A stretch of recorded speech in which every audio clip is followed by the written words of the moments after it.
ರೈತ ವೀಕ್ಷಕರೇ, ನೆಕ್ಸ್ಟ್ ಜನ್ ಎಜು ಸ್ಕಾಲರ್ಶಿಪ್ ಅಂತ ಇದು ಒಂದು 15,000 ರೂಪಾಯಿನ ವಿದ್ಯಾರ್ಥಿಗಳ ಖಾತೆಗೆ ನೇರವಾಗಿ ಸಬ್ಮಿಟ್ ಮಾಡತಕ್ಕಂತ ಒಂದು ಸ್ಕಾಲರ್ಶಿಪ್ ಆಗಿದೆ. ವಿದ್ಯಾರ್ಥಿಗಳಿಗೆ ಅವರ ವಿದ್ಯಾಭ್ಯಾಸದಲ್ಲಿ ಆರ್ಥಿಕ ಸಹಾಯವನ್ನ ಮಾಡ್ಲಿಕ್ಕೆ ಈ ಒಂದು ಸ್ಕಾಲರ್ಶಿಪ್ ಕೊಡ್ಲಾಗ್ತಾ ಇದೆ. ಹಾಗಾದ್ರೆ ಯಾವ ಸಂಸ್ಥೆ ಕೊಡ್ತಾ ಇದೆ, ಡಾಕ್ಯುಮೆಂಟ್ ಏನೇನ್ ಬೇಕು, ಅಪ್ಲೈ ಮಾಡೋ ರೀತಿ ಯಾವುದು, ಈ ಎಲ್ಲ ವಿಚಾರಗಳನ್ನ ನಾನು ಈ ವಿಡಿಯೋದಲ್ಲಿ ನಿಮ್ಗೆ ಹೇಳಕ್ ಹೋಗ್ತಾ ಇದ್ದೀನಿ. ವಿಡಿಯೋನ ಸ್ಕಿಪ್ ಮಾಡ್ದೇನೆ ಕೊನೆವರೆಗೆ ನೋಡಿ. ಹಾಗೂ ನೀವೇನಾದ್ರು ಫಸ್ಟ್ ಟೈಮ್ ಬಂದು ಸಬ್ಸ್ಕ್ರೈಬ್ ಆಗದೆ ವಿಡಿಯೋ ನೋಡ್ತಾ ಇದ್ರೆ ದಯವಿಟ್ಟು ಸಬ್ಸ್ಕ್ರೈಬ್ ಮಾಡ್ಕೊಳ್ಳಿ, ಆ ಮೂಲಕ ಸಪೋರ್ಟ್ ಮಾಡ್ತೀರಿ.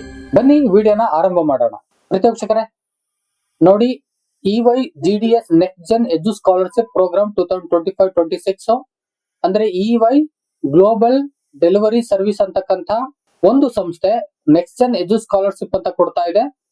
ಇದನ್ನ ವರ್ಷಕ್ಕೆ 15,000 ಅಂತ ಕೊಡ್ತಾ ಇದೆ.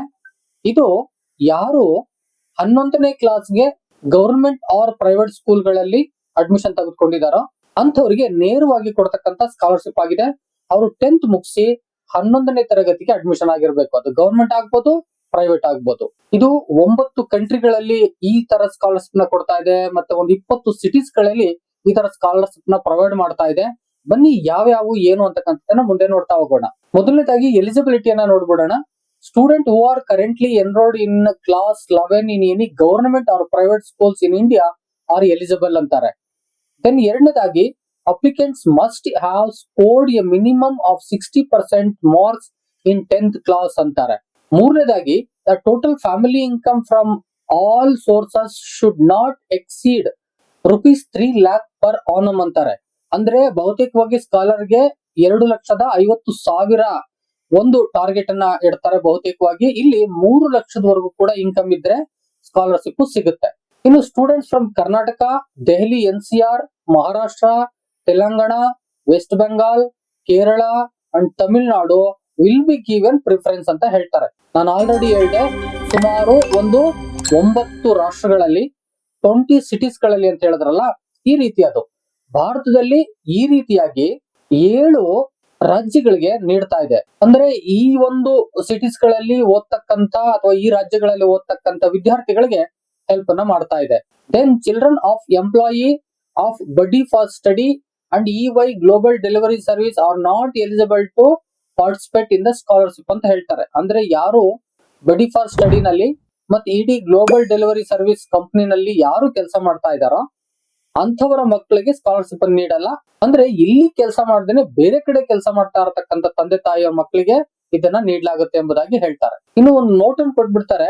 Girls, children of a single parent, transgender individuals, orphans and persons with disability are encourage to apply ಎಂಬುದಾಗಿ ಹೇಳ್ತಾರೆ. ಅಂದ್ರೆ ಗರ್ಲ್ಸ್ ಚಿಲ್ಡ್ರನ್ ಇದ್ರೆ ಅವರಿಗೆ ಪ್ರಿಫರೆನ್ಸ್ ಅನ್ನ ಕೊಡ್ತೀವಿ, ಟ್ರಾನ್ಸ್ಜೆಂಡರ್ ಗೆ ಕೊಡ್ತೀವಿ, ಮತ್ತೆ ಡಿಸಬಿಲಿಟಿ ಇರ್ತಕ್ಕಂಥವ್ರಿಗೆ ಕೊಡ್ತೀವಿ. ಹೀಗೆ ವಿಶೇಷವಾದಂತ ಯಾರಾದ್ರೂ ಮಕ್ಕಳುಗಳಿದ್ರೆ ಅಂತವರಿಗೆ ಪ್ರಿಫರೆನ್ಸ್ ಕೊಟ್ಟು ಸ್ಕಾಲರ್ಶಿಪ್ ನ ಕೊಡ್ತೀವಿ ಅಂತ ಹೇಳ್ತಾರೆ.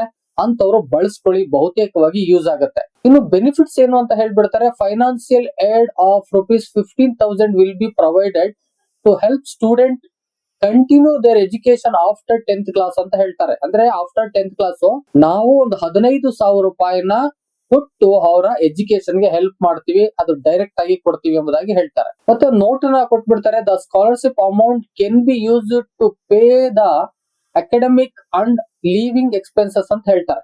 ನೀವು ಎಜುಕೇಶನ್ ಸಂಬಂಧಪಟ್ಟಂಗೆ ಮತ್ತೆ ಎಜುಕೇಶನ್ ಸಂದರ್ಭದಲ್ಲಿ ಎಲ್ಲಾದ್ರೂ ಹಾಸ್ಟೆಲ್ ಅಲ್ಲಿ ಉಳ್ಕೊಂಡು ಅಥವಾ ರೂಮ್ ಗಳಲ್ಲಿ ಉಳ್ಕೊಂಡು ಏನಾದ್ರು ಓದ್ತಾ ಇದ್ರೆ ಆ ತರದ ಎಕ್ಸ್ಪೆನ್ಸಸ್ ಅನ್ನ ಇದಕ್ಕೆ ಬಳಸ್ಕೋಬೇಕು, ಅದಕ್ಕಾಗಿ ಇದನ್ನ ಕೊಡ್ತಕ್ಕಂಥದ್ದು ಎಂಬುದಾಗಿ ಹೇಳ್ತಾರೆ. ಇನ್ನು ಡಾಕ್ಯುಮೆಂಟ್ ಏನೇನ್ ಬೇಕು ಅಂತ ಹೇಳಿದ್ರೆ ಕ್ಲಾಸ್ 10th ಮಾರ್ಕ್ ಶೀಟ್ ಬೇಕಾಗುತ್ತೆ. Then government issued address proof, ಅಂದ್ರೆ ಆಧಾರ್ ಕಾರ್ಡ್ ಆಗ್ಬೋದು. ಆಧಾರ್ ಕಾರ್ಡ್ ಅನ್ನ ನೀವು ಅಡ್ರೆಸ್ ಪ್ರೂಫ್ ಆಗಿ ಕೊಡಬಹುದು. ಯಾಕಂತ ಹೇಳಿದ್ರೆ ಅದು ಗವರ್ಮೆಂಟ್ ಇಶ್ಯೂಡ್ ಒಂದು ID ಆಗಿರುತ್ತೆ, ವಿತ್ ಫೋಟೋ ಪ್ರೂಫ್ ಇರುತ್ತೆ. ಆ ದಿಶೆನಾಗಿ ನೀವು ಆರಾಮಾಗಿ ಈ ಅಡ್ರೆಸ್ ಪ್ರೂಫ್ ಅನ್ನ ಕೊಡಬಹುದು. Then proof of family income such as ITR, salary slip, income certificate from concern government authority ಎಂಬುದಾಗಿ ಹೇಳ್ತಾರೆ. ನೀವು ಇನ್ಕಮ್ ನ ನೀವು ಪ್ರೂಫ್ ಆಗಿ ಕೊಡ್ಬೇಕಾದ್ರೆ ಗವರ್ಮೆಂಟ್ ಇಶ್ಯೂ ಮಾಡಿರ್ತಕ್ಕಂಥ ಒಂದು ಇನ್ಕಮ್ ಸರ್ಟಿಫಿಕೇಟ್ ಆಗ್ಬೇಕು. ನೀವು ತಹಸೀಲ್ದಾರ್ ಇಂದ ಕೊಡ್ತಾರಲ್ಲ ಆ ತರದ ಆಗ್ಬೋದು. ಅದು ಬಿಟ್ರೆ ನಿಮ್ಗೆ IT ರಿಟರ್ನ್ ಮಾಡಿರ್ತಕ್ಕಂಥ ಒಂದು ಸರ್ಟಿಫಿಕೇಟ್ ಆಗ್ಬೋದು, ಅಥವಾ ನಿಮ್ಮ ಸ್ಯಾಲರಿ ಸ್ಲಿಪ್ ಆಗ್ಬೋದು. ಇದಕ್ಕಾಗಿ ನೀವು ಇನ್ಕಮ್ ಪ್ರೂಫ್ ಅನ್ನ ಒದಗಿಸಬೇಕಾಗತ್ತೆ. ಆಲ್ರೆಡಿ ಹೇಳ್ದ ಹಾಗೆ ಅದು ಒಂದು 3 ಲಕ್ಷದ ಒಳಗಡೆ ನಿಮ್ಮ ವಾರ್ಷಿಕ ಇನ್ಕಮ್ ಆಗ್ತಾ ಇರ್ಬೇಕಾಗತ್ತೆ. ಇನ್ನು ಪ್ರೂಫ್ ಆಫ್ ಅಡ್ಮಿಷನ್ ಅಂತ ಕೇಳ್ತಾರೆ. ಅದಕ್ಕೆ college or school ID card ಇರಬೇಕು, ಅಕಾಡೆಮಿಕ್ ಫೀ ರೆಸಿಪ್ಟ್ ಇರಬೇಕು, ಆರ್ ಫೀ ಸ್ಟ್ರಕ್ಚರ್ಸ್ ಇರಬೇಕು. ಇದು ಈ ಸ್ಕೂಲ್ಗೆ ನೀವು ಅಡ್ಮಿಷನ್ ಆಗಿರ್ತೀರಿ ಅನ್ನೋದಕ್ಕೆ ಒಂದು ಡಾಕ್ಯುಮೆಂಟ್ ಆಗಿ ಒದಗಿಸ್ಕೊಡ್ಬೇಕು. ಇನ್ನು bank account details of the applicant or institution ಅಂತ ಹೇಳ್ತಾರೆ. ಬ್ಯಾಂಕ್ ಅಕೌಂಟ್ ಒಂದು ಪಾಸ್ಬುಕ್ ಇರಬೇಕಾಗಿದೆ. ಸ್ಟೂಡೆಂಟ್ ಆಗ್ಬೋದು, ಅಕಾಡೆಮಿಕ್ ಇದ್ರು ಕೂಡ ಕೊಡ್ತೀವಿ ಎಂಬುದಾಗಿ ಹೇಳ್ತಾರೆ. ಏನ್ ತೊಂದರೆ ಇಲ್ಲ, ಸ್ಟೂಡೆಂಟ್ ಕೊಡಿ, ಬಹಳ ಉತ್ತಮ ಆಗುತ್ತೆ. ಇನ್ನು transgender certificate issued by any NGO or GOI or any competent authority ಅಂತ ಹೇಳ್ತಾರೆ. ಯಾರಾದ್ರೂ ಟ್ರಾನ್ಸ್ಜೆಂಡರ್ ಅಥವಾ ಫಿಸಿಕಲಿ ಚಾಲೆಂಜ್ಡ್ ಈ ತರ ವಿಶೇಷ ಮಕ್ಕಳುಗಳು ಯಾರಾದ್ರೂ ಇದ್ರೆ ಅಂತ ಮಕ್ಕಳಿಗೆ ಪ್ರೂಫ್ ಆಗಿ ನೀವು ಒದಗಿಸಬೇಕಾಗತ್ತೆ. ಅದಕ್ಕಾಗಿ ನೀವೊಂದು ಸರ್ಟಿಫಿಕೇಟ್ ನ ಮಾಡಿಸಿರ್ಬೇಕಾಗತ್ತೆ. ಗವರ್ಮೆಂಟ್ ಅಥಾರಿಟಿ ಅಥವಾ NGOಗಳು ಕೊಟ್ಟಿರ್ತಕ್ಕಂತ ಒಂದು ಸರ್ಟಿಫಿಕೇಟ್ ಗಳನ್ನ ನಾವು ತಗೊಳ್ತೀವಿ ಎಂಬುದಾಗಿ ಹೇಳ್ತಾರೆ. ಇನ್ನು ರೀಸೆಂಟ್ ಪಾಸ್ಪೋರ್ಟ್ಸ್ ಕಲರ್ ಫೋಟೋಗ್ರಾಫ್ ಇರಬೇಕು ಎಂಬುದಾಗಿ ಹೇಳ್ತಾರೆ. ಇದಿಷ್ಟು ಡಾಕ್ಯುಮೆಂಟ್ ಗಳನ್ನ ನೀವು ಪ್ರೂಫ್ ಆಗಿ ಒದಗಿಸ್ಕೊಡ್ಬೇಕಾಗುತ್ತೆ. ಅಪ್ಲಿಕೇಶನ್ ಹಾಕುವಾಗ ಇವೆಲ್ಲವನ್ನ PDF ಫಾರ್ಮೆಟ್ ಅಲ್ಲಿ ಇಟ್ಕೊಂಡು ನೀವು ಅಪ್ಲೈ ಮಾಡಬೇಕಾಗುತ್ತೆ. ಇನ್ನು ಹೌ ಟು ಅಪ್ಲೈ ಅನ್ನುವಂತ ಸಂದರ್ಭದಲ್ಲಿ ನಾನು ಆಲ್ರೆಡಿ ಹೇಳ್ತಾ ಇರ್ತೀನಿ, ಬಡಿ ಫಾರ್ ಸ್ಟಡಿ ವೆಬ್ಸೈಟ್ ಗೆ ಹೋಗ್ಬೇಕು. ಅಲ್ಲಿ ನೀವೇನಾದ್ರು ರಿಜಿಸ್ಟರ್ ಆಗಿಲ್ಲ ಅಂತ ಹೇಳಿದ್ರೆ ಮೊದಲು ರಿಜಿಸ್ಟರ್ ಮಾಡ್ಕೋಬೇಕು. ರಿಜಿಸ್ಟರ್ದು ಒಂದು ID ಬರುತ್ತೆ, ID ಮತ್ತು ಪಾಸ್ವರ್ಡ್ ಹಾಕಿ ಲಾಗಿನ್ ಆಗ್ಬೇಕು. ಆ ನಂತರದಲ್ಲಿ ಅಪ್ಲೈ ನೌ ಅಂತಕ್ಕಂತ ಒಂದು ಬಟನ್ ನ ಕ್ಲಿಕ್ ಮಾಡಿದ್ರೆ ನಿಮ್ಗೆ ಅಲ್ಲಿ ನೆಕ್ಸ್ಟ್ ಜೆನ್ ಎಜು ಸ್ಕಾಲರ್ಶಿಪ್ ಪ್ರೋಗ್ರಾಮ್ 25-26 ಅಂತ ನಿಮ್ಗೆ ಕಾಣಿಸ್ಕೊಳ್ಳುತ್ತೆ ಆ ಪೇಜು. ಆ ಪೇಜ್ ಅಲ್ಲಿ ಸ್ಟಾರ್ಟ್ ಅಪ್ಲಿಕೇಶನ್ ಅಂತಕ್ಕಂತ ಒಂದು ಬಟನ್ ಅನ್ನ ನೀವು ಕ್ಲಿಕ್ ಮಾಡಿದ್ರೆ ಡೀಟೇಲ್ಸ್ ಎಲ್ಲ ತೋರಿಸುತ್ತೆ. ನೀವು ಕಂಪ್ಲೀಟ್ ಡೀಟೇಲ್ಸ್ ಅನ್ನ ಆನ್ಲೈನ್ ಅಲ್ಲಿ ಫಿಲ್ ಮಾಡ್ತಾ ಹೋಗ್ಬೇಕು.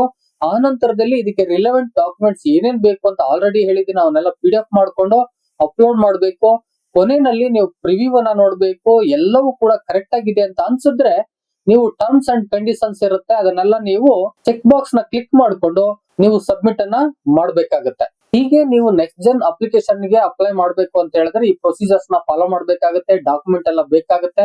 ಅಪ್ಲೈ ಮಾಡಿ. ನಿಮ್ಗೇನ ಅಪ್ಲೈ ಮಾಡಕ್ಕೆ ಬರಲ್ಲ ಅಂತ ಹೇಳಿದ್ರೆ ಕಾಮೆಂಟ್ ಬಾಕ್ಸ್ ಅಲ್ಲಿ ಒಂದು ಕಾಮೆಂಟ್ ಮಾಡಿ, ನಾನು ಅಪ್ಲೈ ಮಾಡೋದು ಹೇಗೆ ಅಂತಕ್ಕಂಥದ್ಕೆ ಒಂದು ಡೆಡಿಕೇಟೆಡ್ ವಿಡಿಯೋನ ಅದಕ್ಕಾಗಿ ಮಾಡ್ಕೊಡ್ತೇನೆ. ಪ್ರತಿ ವೀಕ್ಷಕರೇ, 15,000 ಬಂದ್ರೆ ಎಷ್ಟು ಹೆಲ್ಪ್ ಆಗ್ಬೋದು, ದಯಮಾಡಿ ಯಾರಾದ್ರೂ ಎಲಿಜಿಬಲ್ ಇರ್ತಕ್ಕಂಥವ್ರು ಅಪ್ಲೈ ಮಾಡಿ. ವಿಶೇಷವಾಗಿ ವಿಶೇಷ ಮಕ್ಕಳಿಗೆ ಕೊಡ್ತೀನಿ ಅಂತ ಹೇಳಿದ್ದಾರೆ, ಅಂತವರಂತೂ ಮಿಸ್ ಮಾಡ್ದೇನೆ ಅಪ್ಲೈ ಮಾಡಿ.